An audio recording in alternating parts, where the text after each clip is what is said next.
Welcome back. आज हम पढ़ने जा रहे हैं एक और टॉपिक जो है आग्नेय चट्टानें। मैं doctor Sandeep Yadav, associate professor, government college Bundi.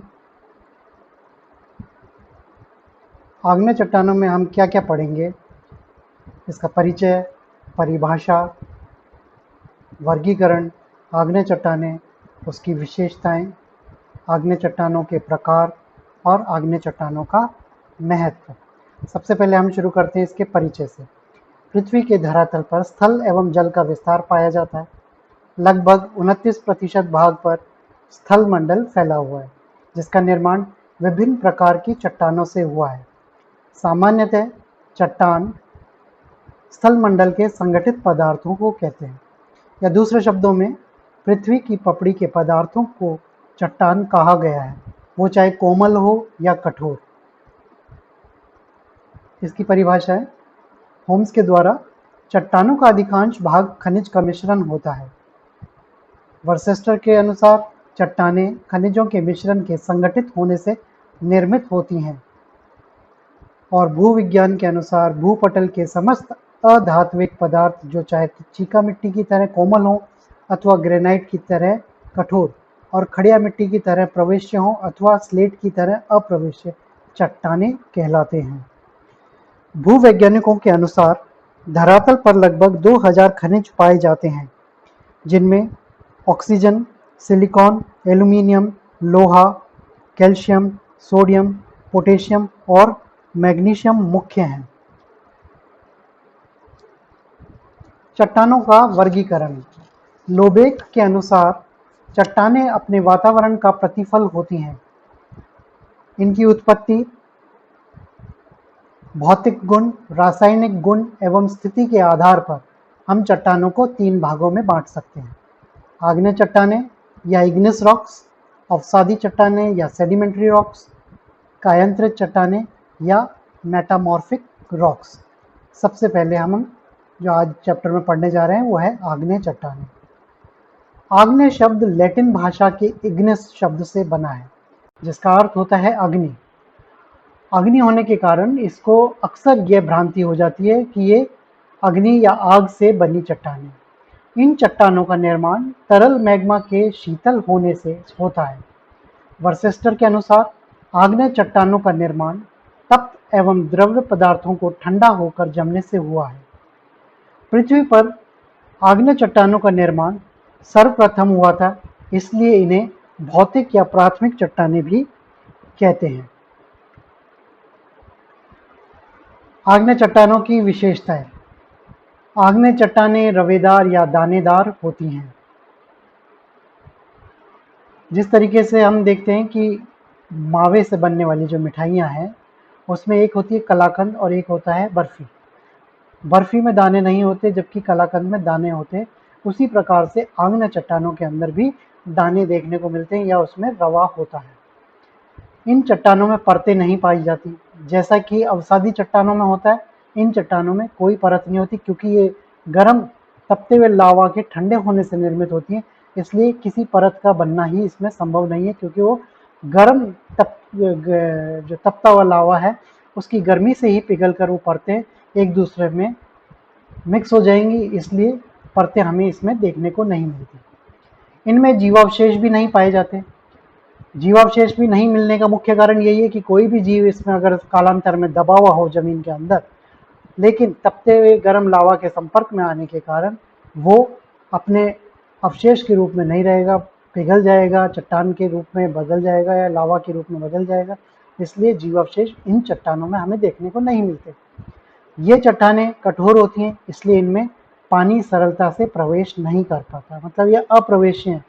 तो ज़्यादातर दक्षिण भारत का जो पठार है हमारा, उसके अंदर चट्टानें जो हैं वो कठोर होती हैं, तो ज़्यादातर वहाँ पर भूमिगत जल है वो बहुत नीचे देखने को मिलता है, तो वहाँ पर टैंक्स बनाए जाते हैं और बरसात का पानी उनमें इकट्ठा किया जाता है सिंचाई के लिए। इन चट्टानों में अपर्दन कठिनाई से होता है, क्योंकि ये चट्टानें बहुत कठोर होती हैं, इसलिए अपर्दनकारी जो शक्तियाँ हैं, हवा, पानी, बर्फ, वो इस पर अपना प्रभाव बहुत मुश्किल से डाल पाती हैं, और इनका जो विखंडन होता है वो बहुत धीरे धीरे होता है, बड़ी मुश्किल से होता है। आग्नेय चट्टानें ज्वालामुखी क्रिया से संबंधित हैं, इसलिए इनका वितरण ज्वालामुखी क्षेत्रों में पाया जाता है। जैसा अभी हमने कहा कि इग्निस शब्द से बना है, अग्नि से निर्मित, यह लावा के द्वारा ये निर्मित होती हैं, तो इनका क्षेत्र हमें ज़्यादातर ज्वालामुखी क्रिया जहाँ पर भी हो रही है उन क्षेत्रों में ऐसी चट्टानें हमें अधिक देखने को मिलती हैं। इन चट्टानों में संधियाँ निचले भाग की उपेक्षा ऊपरी भाग में अधिक होती हैं। निचले भाग में इसलिए नहीं देखने को मिलती क्योंकि गर्म तपते हुए लावा से नीचे की जो चट्टानें हैं उसमें जो संधियाँ होंगी वो पिघलकर भर जाएंगी और हमें वो जोड़ या संधि उसमें देखने को नहीं मिलेगी, जबकि ऊपर सतह के नज़दीक इस तरह की संधियाँ हमें आराम से देखने को मिल जाती हैं। आग्नेय चट्टानों के अब प्रकार। उत्पत्ति की प्रक्रिया के आधार पर आग्नेय चट्टानों को दो भागों में हम बांट सकते हैं। एक तो आंतरिक आग्नेय चट्टानें जो कि जमीन के अंदर या सतह के नीचे होती हैं, और बाह्य आग्नेय चट्टानें जो जमीन के ऊपर या बाहर हमें देखने को मिलती हैं। तो आंतरिक आग्नेय चट्टानें जो हैं वो ज्वालामुखी उद्गार के समय जब लावा ऊपर की ओर उठता है तो अवरोधों के कारण दरारें, छिद्रों आदि में जमकर ठोस हो जाता है और चट्टानों का रूप ले लेता है। उनको हम आंतरिक आग्नेय चट्टानें कहते हैं। अब ये लावा सतह के अंदर किस किस रूप में कैसे कैसे शेप लेता है उसके आधार पर इनका नामकरण किया गया है और अलग अलग शेप के आधार पर इनका नाम हमें देखने को मिलता है। आंतरिक आग्नेय चट्टानों में पहला है बैथोलिथ। मैग्मा के विशाल गुंबदाकार जमाव को बैथोलिथ कहा जाता है। यह अत्यंत उबड़-खाबड़ व खड़े ढाल वाले होते हैं। जैसा कि दो चित्र में दिख रहा है, पहले चित्र में बिग रॉक सदर्न कैलिफोर्निया का बैथोलिथ देखने को मिल रहा है। ये गुंबदाकार आपको देखने को दिख रही है चट्टान, और इसके पास वाला जो चित्र है उसमें खड़ी ढाल देखने को मिल रही है, वो बैथोलिथ के उदाहरण है। फिर है लेकोलिथ। उत्तल ढाल के रूप में आंतरिक चट्टानों के बीच टीलेनुमा पर्वत जैसी आकृति को लेकोलिथ कहते हैं। यह आकृति केवल परतदार चट्टानों के बीच पाई जाती है। अब इस चट्टान के बीच में देखिए आप, जो पहला चित्र है जिसमें वॉल्केनिक नेक और लेकोलिथ नजर आ रहा है, मैग्मा चैम्बर आपका परतदार चट्टानों में से इसकी जो परत बनी हुई है अलग अलग, उन परतों के बीच में से मैग्मा ऊपर की तरफ में जा रहा है और ऊपरी सतह के नीचे वो उत्तल ढाल के रूप में उसका जमाव हो गया, उसको हम लेकोलिथ बोलते हैं। फिर है फैकोलिथ। फैकोलिथ के अंदर जो है ज्वालामुखी उद्गार के समय मोड़दार पर्वतों की अपनति व अभिनति में मैग्मा जम जाता है, उसे हम फैकोलिथ या फैकोलिथ बोलते हैं। ये जो चित्र दिख रहा है इसमें आपको देखो मोड़दार, इसमें जो वलन हमें देखने को मिल रहे हैं, इसमें ऊपर वाला जो हिस्सा है वो अपनति कहलाता है और जो मोड़ का निचला हिस्सा है उसको हम अभिनति कहते हैं। इसमें ऊपर और नीचे दोनों ही जगह हमें लाल लाल लावा जमा हुआ दिख रहा है, इसको हम फैकोलिथ कहते हैं। फिर है लेपोलिथ। मैग्मा के तस्तरीनुमा अवतल ढाल के रूप में जमाव से निर्मित चट्टान को लेपोलिथ कहते हैं। ये जो पहला चित्र है इसके अंदर देखिए आप, ऊपर जो है अवतल ढाल है, तस्तरीनुमा आकृति के अंदर लावा इसमें जम गया, इसको हम लेपोलिथ कहते हैं। फिर है सिल। परतदार चट्टानों के बीच समानांतर मैग्मा के जमाव को सिल कहते हैं। इनकी मोटाई कई मीटर तक होती है। नीचे जो चित्र दिया हुआ है इसके अंदर आप देखें, जो मोटी मोटी परत लावा की उठती हुई और परतदार चट्टानों के बीच में जम गई, उनको हम सिल कहते हैं।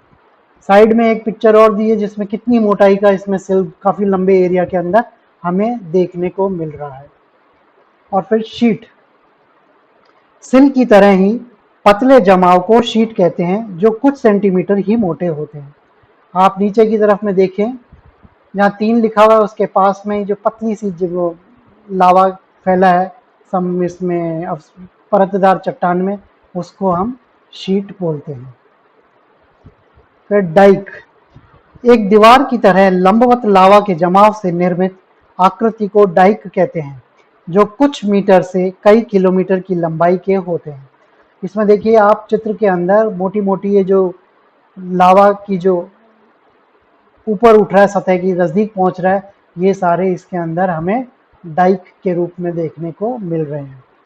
और फिर प्लग, ज्वालामुखी के मुख पर लावा जब जम जाने से छिद्र बंद हो जाता है तो उस उभरी हुई आकृति को हम प्लग कहते हैं। जिस तरीके से हमारे 3 पिन सॉकेट के अंदर हम प्लग लगाकर अपना बिजली का कनेक्शन लेते हैं, इसी तरीके से जो ज्वालामुखी क्रिया के दौरान ज्वालामुखी का जो ऊपरी छिद्र होता है उसके ऊपर लावा ठंडा होकर जम जाता है और वो एक छोटा सा गुंबदनुमा प्लग की तरह का आकृति ले लेता है, जिसको हम प्लग कहते हैं। अब है बाह्य आग्नेय चट्टानें।